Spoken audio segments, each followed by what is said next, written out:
Apakah kalau seseorang terjerumus ke dalam dosa dan maksiat, terjerumus ke dalam syirik dan kufur bahkan, terjerumus menjadi murtad mungkin, ada? Ya ada. Apakah itu takdir Allah atas orang-orang tersebut? Kalau itu terjadi, betul itu takdir Allah Subhanahu wa ta'ala. Tapi ingat, ketetapan Allah itu pasti adil. Allah itu tidak semena-mena. Allah tidak zalim.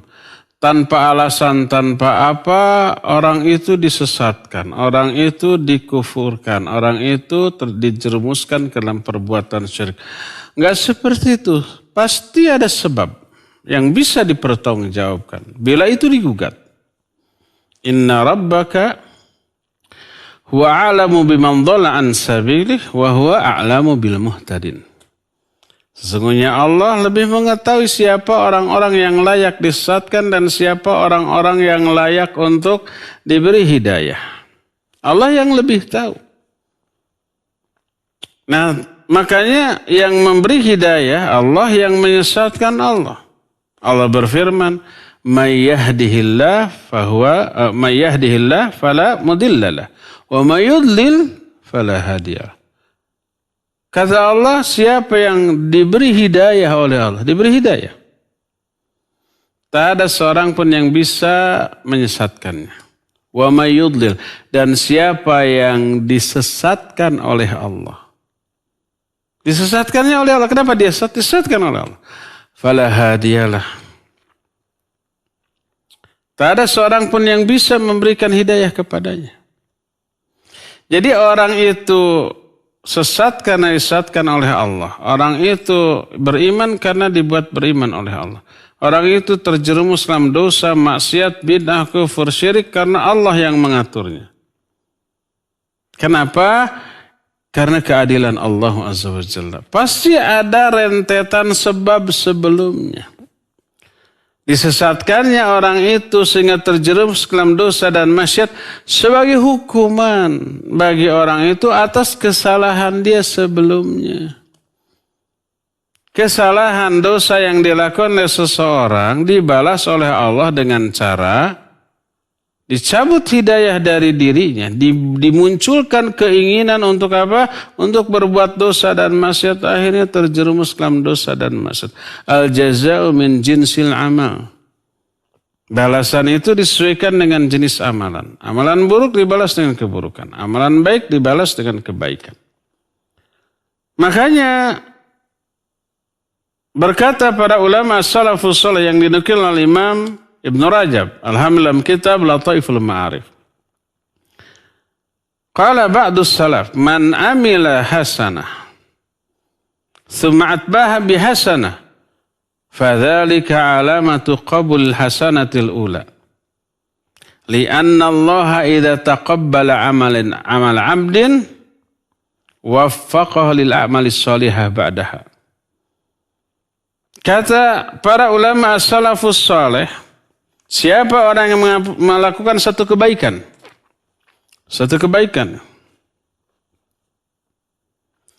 kemudian diikuti dengan kebaikan yang kedua. Kebaikan kedua ini menjadi tanda diterimanya kebaikan yang pertama. Karena apabila Allah menerima kebaikan seorang hamba, Allah akan balas dengan cara diberi taufik untuk melakukan kebaikan yang berikutnya. Begitu seterusnya. Coba lihat hadis sahih riwayat Imam Bukhari dan Imam Muslim. Berkata Nabi SAW, "Alaikum bis-sidqi fa inna sidqa yahdi ilal birr. Wa innal birra yahdi ilal jannah." Wajib kamu jujur. Jujur ini kebaikan. Karena kejujuran yahdi, memberi hidayah. Karena kejujuran itu menuntun pelakunya kepada perbuatan bir. Bir itu adalah dua maknanya. Pertama, melakukan kebaikan lain selain kejujuran. Kedua, terlepasnya dia dari kebiasaan yang buruk atau maksiat. Lepas, berhenti dari kebiasaan buruk atau dari kemaksiatan adalah sebuah sebuah kebaikan.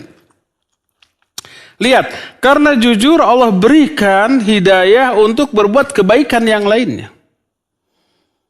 Umpamanya seseorang malam harinya melakukan tahajud.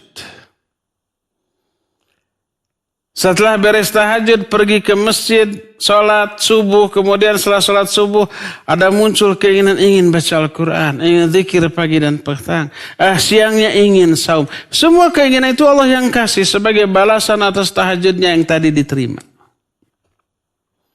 Sebaliknya bila seseorang melakukan sebuah dosa, Allah akan tuntun dia untuk melakukan dosa berikutnya sebagai hukuman atas dosa yang pertama. Lihat hadis lanjutan dari hadis tadi. Wa iyyakum wal kadhiba fa innal kadhiba yahdi ilal fujur. Wal fujur yahdi ilan nar. Jauhi oleh kalian dusta. Dusta ini dosa, keburukan. Karena dusta itu bisa menyeret, menuntun pelakunya kepada perbuatan fujur. Fujur ini juga ada dua maknanya, kata Syekh Al-Utsaimin rahimahullah. Pertama al-wuqu' fil ma'asi, yang kedua al-khuruj anit ta'ah. Dia terjerumus ke dalam dosa-dosa lain selain dusta. Karena berdusta dia bisa terjerumus ke dalam dosa-dosa yang lain. Tiba-tiba aja muncul keinginan untuk melakukan dosa yang lain. Sebelum berdusta dia nggak berani gibah, nggak berani mencela orang. Karena dia berdosa tiba-tiba kok berani mencela orang, berani menggibahi orang, berani memfitnah orang. Wa innal kadhiba yahdi ilal fujur. Fujur itu terjerumus ke maksiat yang lain atau khuruj anit ta'ah, keluar dari ketaatan. Sebelum berdusta dia itu rajin baca Quran. Sebelum berdusta dia malam itu tahajud. Pas berdusta kok malam itu berat untuk bangun. Berat untuk membaca Al-Quran, akhirnya dia tinggalkan kebiasaan baik tersebut. Lihat. Al-jaza'u min jinsil amal. Perbuatan itu akan selalu, balasan itu sesuai dengan perbuatan. Maka tidaklah seseorang terjerumus ke dalam dosa kecuali sebelumnya dia itu telah melakukan dosa lain. Dan dosa lain itu disebabkan karena sebelumnya dia melakukan dosa yang lain. Dan begitulah seterusnya. Allah takdirkan dia untuk terjerumus ke dalam dosa sebagai hukuman. Hukuman apa? Atas perbuatan dosa sebelumnya. Dan begitulah seterusnya. Maka apa yang harus kita lakukan bila itu kita alami? Segera eling, segera ingat, segera tobat, berhenti, istighfar ya. Menyesal, bertekad tidak mengulang lagi.